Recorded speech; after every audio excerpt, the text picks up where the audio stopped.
Rajini sir super star இருக்கட்டும், அவர் மனுஷன்தான். தேசக்குற்றமாக போயிடுச்சு. ரஜினி எப்படி ஆடலாம்? ரஜினி இப்போ எங்கே ஆடலாம்? ஒரு இடத்துல சந்தோஷப்பட்டோம், ஆடிட்டோம். இது ஒரு பெரிய குற்றம் மாதிரி.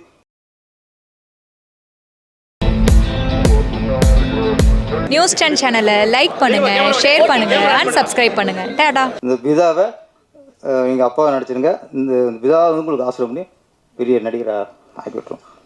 நடிகர்களுக்கு என்னென்னா, இப்போது அசிஸ்டண்ட்டாக ஒர்க் பண்ணுவாங்க, எடிட்டர் அசிஸ்டண்டாக இருப்பாங்க, கேமரா ஒர்க் பண்ணுவாங்க, செட்டாளாக இருப்பாங்க, ஆர்ட் டிபார்ட்மெண்ட் இருப்பாங்க. இந்த நடிகர்களுக்கும் இந்த டெக்னீஷியனுக்கும் என்ன வித்தியாசம்னா, இப்போ இந்த டெக்னீஷியன் ஏதாவது கஷ்டம் வந்து சினிமாவில் போராட முடியலை, சமாளிக்க முடியல அப்படின்னா வேறு வேலைக்கு போயிடலாம், எங்கேயாவது வேலைக்கு போயிடுவாங்க. ஆனால் அந்த நடிகர்களுக்கு பெரிய சவாலுங்க. அது பெரிய ஒரு சாபம். சில நேரத்தில் ஒரு முகம் தெரிஞ்ச நடிகர் ஆகிட்டா அவங்களுக்கு வேறு எந்த வந்து வேலைக்கும் போக முடியாது. நம்ம நினைப்போம் நடிகர் சுகமாக இருக்காங்க. வெற்றி அடைஞ்ச நடிகர்களுக்கும் அந்த புகழும் அந்த இதுவும் கொஞ்சம் சில நேரத்தில் சாபம் மாறிடும். வெற்றி அடையாத நடிகர்களுக்கும் அது பெரிய ஒரு சாபம் மாறிடும். ஏன்னா இதை விட்டு அப்புறம் வேறு வழி இல்லை. இதிலே தான் கிடக்கணும், இதில் தான் நடிச்சாகணும், இதில் தான் போராடி ஆகணும். அதில் சில இயக்குநர்கள் அவங்க சில கண்டிஷன் போடுவாங்க. என் படத்தில் முகம் தெரிஞ்ச நடிகர்களே இருக்கக்கூடாது, தெரிஞ்ச முகமாக இருக்கக்கூடாது, ஃபுல்லாக செலக்ட் பண்ணுவாங்க. ஆனால் ஹீரோக்கள் மட்டும் பெரிய ஆளாக இருப்பாங்க, அது மட்டும் தெரிஞ்ச முகமாக இருக்கலாம். மற்ற அப்பா கேரக்டர், அன்னி கேரக்டர், இந்த சின்ன சின்ன கேரக்டர்லாம் படத்தில் நடிக்காத ஆளாக இருக்குன்னு தேடுவாங்க. அது என்னென்னு தெரியல எனக்கு. அவங்க எத்தனை இப்போ ராதாரவி சார் இருக்கட்டும், வடிவரிசமாகவும் இருக்கட்டும், எத்தனை நடிக்கிறோம் அவங்க மாதிரிலாம் மீறி யாரும் நீ நடிக்க முடியாது. ஆனால் இல்லை அவங்களாம் பழைய முகம். அப்போ நீ ஹீரோ புதுசாக போட்டுங்கிறேன். ஹீரோ மட்டும் உங்களுக்கு பிஸ்னஸுக்கு உங்களுக்கு மார்க்கெட் உள்ள பழைய நடிகர் தேவைப்படுது, சின்ன சின்ன ஆர்டிஸ்ட் விட்றாங்க. ஏன் சொல்கிறேன்னா, இந்த நடிகர்களுக்கெல்லாம் அவங்க வேறு வேலை போக முடியாதுங்க, இதுக்குள்ளே தான் வாழ்ந்து ஆகணும். இதோட எங்கே போவாங்க? அப்போது ஒரு வர இயக்குநர்கள் நீங்களாம் அவங்க வாய்ப்பு கொடுக்கலன்னா அவங்க கதி என்ன ஆகிறது? எத்தனை பூச்சி வந்துட்டு எவ்வளோ இறக்குவீங்க இங்கே? நான் சரி சின்ன நடிக்கணும்.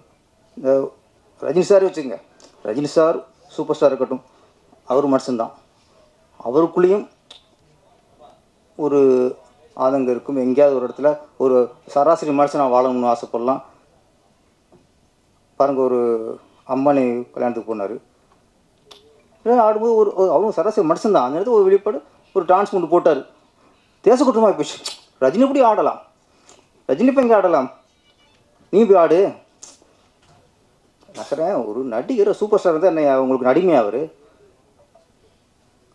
எப்போதும் அவரோட எல்லா உணர்ச்சியும் கட்டுப்படுத்தி அப்படியே அமைதியாக அப்படியே முத்திரை வச்சுட்டே உட்காரணும். அவர் சில இடங்களில் அவர்களும் மனிதர்களாக சராசரி மனிதராக வாழ விடுங்க. இதெல்லாம் போய் பெருசாக ஒரு விமர்சனம் பண்ணிக்கிட்டு இதெல்லாம் பார்க்கும்போது அவருக்கு இங்கே கூனி குருவார் என்று ஒரு சின்ன ஒரு இடத்துல சந்தோஷப்பட்டோம், ஆடிட்டோம். இது ஒரு பெரிய குற்றம் மாதிரி. இது ஆயிரத்துக்கு பிரச்சனை இருக்குது நாட்டில், அதை பற்றி பேச மாட்டாங்க. நடிகர் வந்து அங்கே ஆடிட்டார், இங்கே யாருக்கு இங்கே சுட்டு கொலை போடுவாங்க, வெட்டி கொலை போடுவாங்க, கலாச்சாரம் குடிச்சு சாவாங்க. இதெல்லாம் பிரச்சனை நாட்டு பிரச்சனை இல்லாமல் இருக்குது. அதெல்லாம் பிரச்சனை இல்லை. ஒரு நடிகை ஒரு கல்யாண வீட்டில் வந்து சின்ன மூணு போட்டால் பெரிய பிரச்சனை நம்மளுக்கு. நான் சொன்ன ஆதேஷ் பழுதா, நம்ம மகேந்திரன், இவரில் என்ன பெரிய நடிகர் ஆகிட்டாரா? பெரிய நடிகர் இன்னும் போராடிக்கிருக்காரு. எல்லா திறமையும் அவருக்கு இருக்குது. டான்ஸ் ஆடுவார், நல்லா ஃபைட் பண்ணுவார், சென்டிமெண்ட்ஸ்ன்னு பிச்சு உதறுவார். ஏன் இன்னும் எத்தனை வருஷம் போடுவார் அவர்? ஆனால் ஒரு நாளைக்கு அதுக்கான இடத்த பிடிப்பாங்க அவங்க. ஆதேஷ் பழமும் இதுக்கு இன்னும் மிகப்பெரிய ஒரு இடத்த அவர் பிடிப்பார். ஆனால் என்ன, எங்களுக்கு போராட்டத்துக்கு இருக்கிறதே இவங்களுக்கு வாழ்க்கை இல்லைங்க. ஒரு ஸ்டேஜில் அவங்களுக்கும் ஒரு வெற்றி அடைஞ்சிட்டோம் அப்படி ஒரு வரணும். நிறையா அது பேர் எங்கேயோ போய் இந்த யூடியூப்பில் என்னென்னமோ பண்ணுறாங்க, பேசுகிறதெல்லாம் கெட்ட வார்த்தையும் பேசுவாங்க. அவங்கள தேடி போகுது சினிமா, அவங்கள தேடி போகுது. இங்கே எத்தனை நடிக்கிறதுக்கு எத்தனை பேர் இருக்காங்க, இங்கே எவ்வளோ கஷ்டப்பட்டுருக்காங்க. எத்தனை நடிகர்கள் வீட்டோட கொடுக்காம கஷ்டப்பட்டுருக்காங்க. நம்ம யாரை தேடுறோம்? இயக்குனர்கள் அசிங்கமாக ஆபாசமாக பேசுகிறவங்களையும் அது மூலிமா வியூவர்ஸை ஏற்றுறவங்களையும் அம்மு தேடிக்கிருக்காங்க. ஏற்கனவே வியூவர்ஸ் இருக்குது, படம் போட்டுட்டு இருக்குது. நம்ம கேபிள் சங்கர் சார் எவ்வளோ சொன்னார். என்ன சொல்கிறேன், வர ப்ரொடியூசர்கள் வந்து ஒரு டேரக்டர் நம்பிடுறாங்க, இந்த கதை நல்லா இருக்குது படம் பண்ணிடுவோம் ஒன்று வந்துடுறாங்க. தயவுசு வர ப்ரொடியூசர்கள் இயக்குனர் மட்டும் நம்பாதீங்க, கதை பிடிச்சிருக்கா படம் பண்ணுங்கள். ஆனால் அதுக்கு முன்னாடி சினிமானா என்ன, பேட்டானா என்ன, கன்வென்ஷனா என்ன, யாருக்கு என்ன சம்பளம், யூனிட்டுக்கு என்ன சம்பளம், எல்லாம் தெரியணும். பிஸ்னஸ் என்ன ஆகும், இந்த படத்துக்கு பிஸ்னஸ் ஆகுமா ஆகாதா, என்னென்ன பிஸ்னஸ்ஸு எல்லாம் தெரிஞ்சுக்கிட்டா தான் அவங்க பிடிச்சி வந்து ஒரு ஏதாவது படத்தை கொஞ்சம் லாபம் பார்க்க முடியும். வர சின்ன பிடிச்சலாம் அந்த கேபிள்ஸ் அந்த மாதிரி ஐயாயிரம் போய் ஒரு அட்வைஸ் கேட்கலாம். ஏடா பிடிச்சிருக்க எத்தனையோ பேர் பிடிச்சிருக்காங்க, நிறைய ஒரு அனுபவங்களும் பிடிச்சிருக்காங்க. அவங்கள்ட்ட கொஞ்சம் கேட்டு தெரிஞ்சுக்கணும். நீங்கள் முதல்ல உங்களுக்கு கதையை கேளுங்க, கதை பிடிச்சா படம் பண்ணுங்கள்.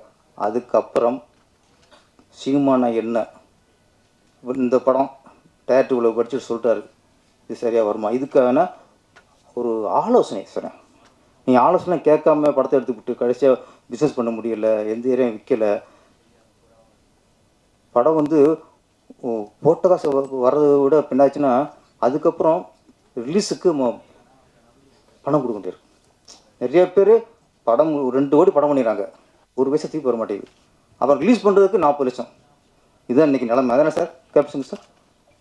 படம் பண்ணிட்டோம், அப்புறம் அது கௌரவத்துக்கு படம் முட்டமே அப்படி வச்சுருந்தா அசிங்கமாக போயிருங்கிறதுக்காக கௌரவத்துக்காக திருப்பி 40 லட்சம் 50 லட்சம் செலவு பண்ணி அவங்களே எல்லா தேட்டரும் பேசி ரிலீஸ் பண்ணுறாங்க. இதெல்லாம் போகணுன்னா கொஞ்சம் ஆலோசனை கேட்கணும். நம்ம சிவராம் சாரா, சிவராஜ் சார், அவர் 3 மணிக்கான நேரம் எல்லாம் கற்றுட்டு போகிறவர். அவருக்கு ஆலோசனை தேவையில்லை நினைக்கிறேன். ஏன்னா 3 இடம் பண்ணியிருக்காரு, எல்லா விஷயம் நீங்கள் கற்றுருப்பீங்க. நம்ம சுகன் சார், நீங்கள் வந்து பிளான் பண்ணி 23 மணி நேரம் 23 நிமிஷத்தில் படம் பண்ணியிருக்கீங்க. அது உண்டே அதையும் தரமாக பண்ணியிருக்கீங்க. திரும்ப அடுத்த முயற்சிகள் இது மாதிரி நீங்கள் பண்ண வேணாம். ஒரு சாதனை போதும். நீங்கள் அதுக்கப்புறம் நீங்கள் ஒரு 20 நாள் 30 நாள் கூட படம் பண்ணுங்கள். தேவையில்லாமல் ஒரு 100 நாள் 150 நாள் பண்ணாமல் உங்கள் கதைக்கு என்னமோ அது நாட்களை குறைச்சிக்குங்க. ஏன்னா இதுவே இதை சாதனை ஒன்று வாழ்க்கை ஓட்டிகிட்டு இருக்க முடியாது. இன்னும் அடுத்த கட்டத்துக்கு போகணும், இன்னும் தரமான படங்களை கொடுக்கணும், இன்னும் நல்ல ஒரு மிகப்பெரிய வெற்றி படங்கள்லாம் கொடுக்க வேண்டியிருக்கு. அடுத்து இங்கே பிளான் பண்ணி ப்ரொடியூசருக்கு வீண் செலவு இல்லாமல் படத்தை பண்ணுங்கள். இந்த படம் மிகப்பெரிய வெற்றி அடைய வேண்டும். ஏன்னா இதில் நடித்த எல்லா நடிகர்களுமே சின்ன சின்ன நடிகர்கள் தான்.